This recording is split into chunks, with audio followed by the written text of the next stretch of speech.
Welcome back, everybody, for another deep dive. Yeah.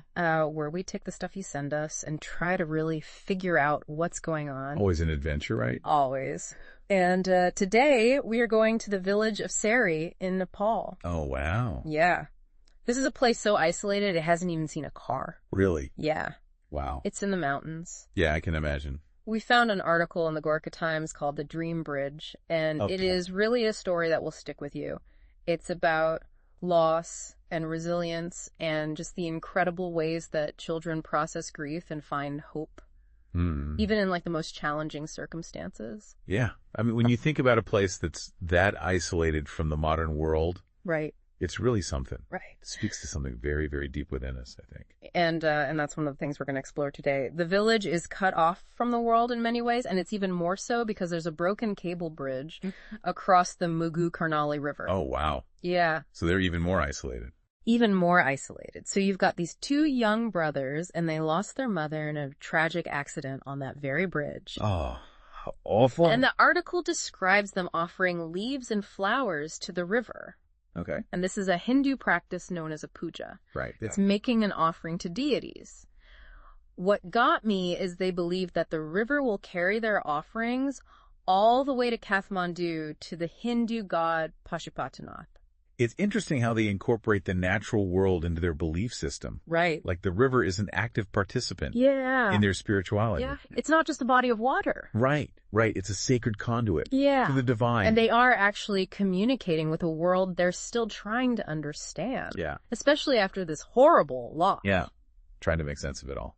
What do you think this act means for them? Well, you have to remember that for children, especially young children, death is a very abstract concept. Right. It's something they haven't fully grasped yet. So this ritual, this offering of leaves and flowers to the river, it could be seen as their way of trying to appease the river. Oh. Almost like a bargain. Please don't take anyone else from us. Exactly. Yeah. We're sorry for what happened. Yeah.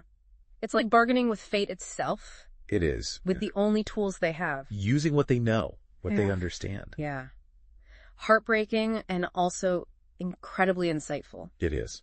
And it really shows how much they crave meaning and control Right. in a situation that must feel utterly chaotic, Yes. unpredictable.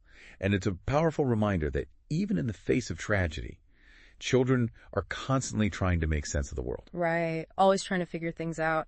The article goes on to say that the elder brother believes that if their offering reaches Pashupatinath, he'll send vehicles and a new bridge. They call it the Dream Bridge. The dream bridge. Yeah. Yeah. Such a mix of magical thinking and real world problem solving. Right. It's fascinating how they use their imagination Yeah. to respond to this tragedy. They're not just passively accepting it. No. They're actively creating a solution in their minds, Right. a bridge to a better future. It's like they're building a bridge over their grief. I love that. That's a beautiful way to put it. Their imagination is the bridge. It really shows how children use fantasy Yeah. to cope with difficult situations. Yeah. Their minds are not yet limited Right. by what we as adults perceive as possible. Right. They see potential where we often see obstacles. Yeah. It's limitless. And this is where the story kind of takes another turn.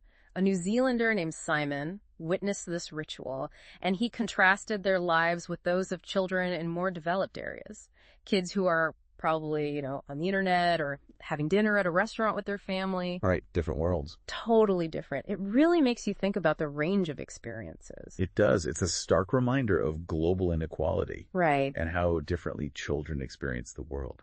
What do we even mean when we say progress? Exactly. For these brothers, progress isn't about technology or material wealth. It's about survival. It's about basic needs. Yeah.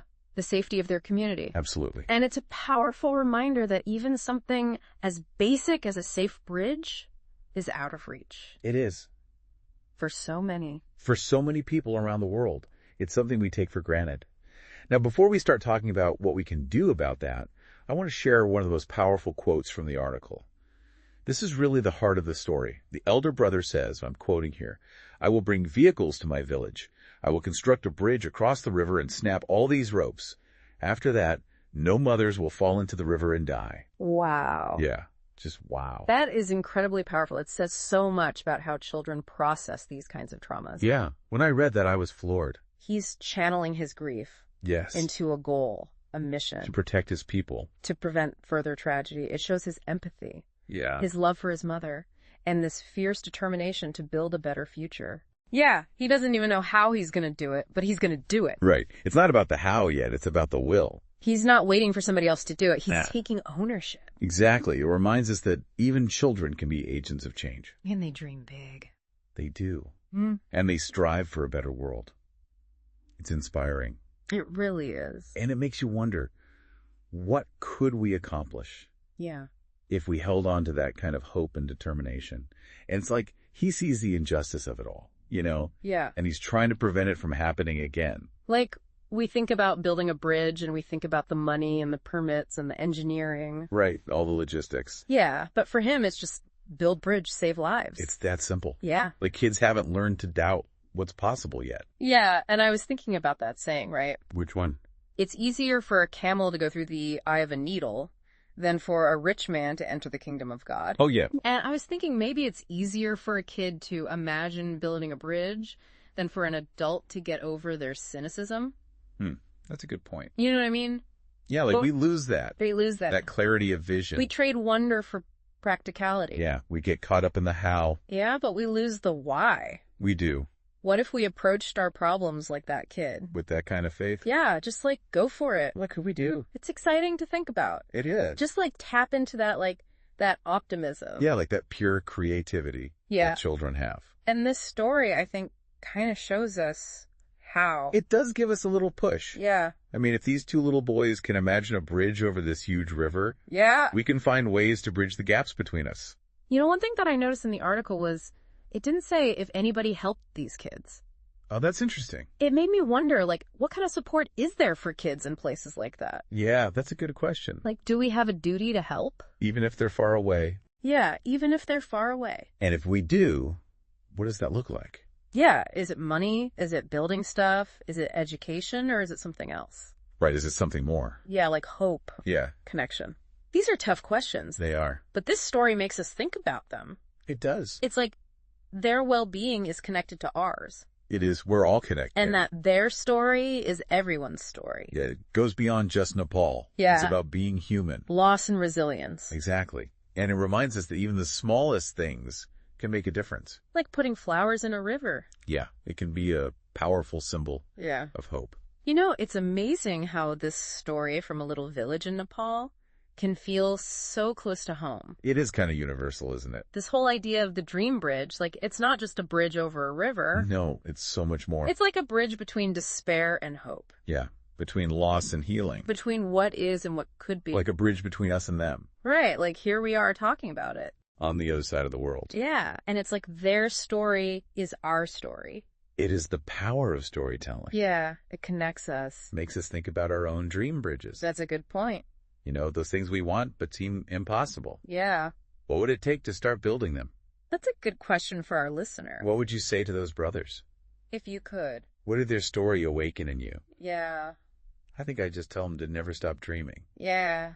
Their story reminds us how strong we are, It shows that hope is possible. even when things are really tough. I would add that their determination is inspiring. They want to make things better, Yeah, and they remind us that we can too.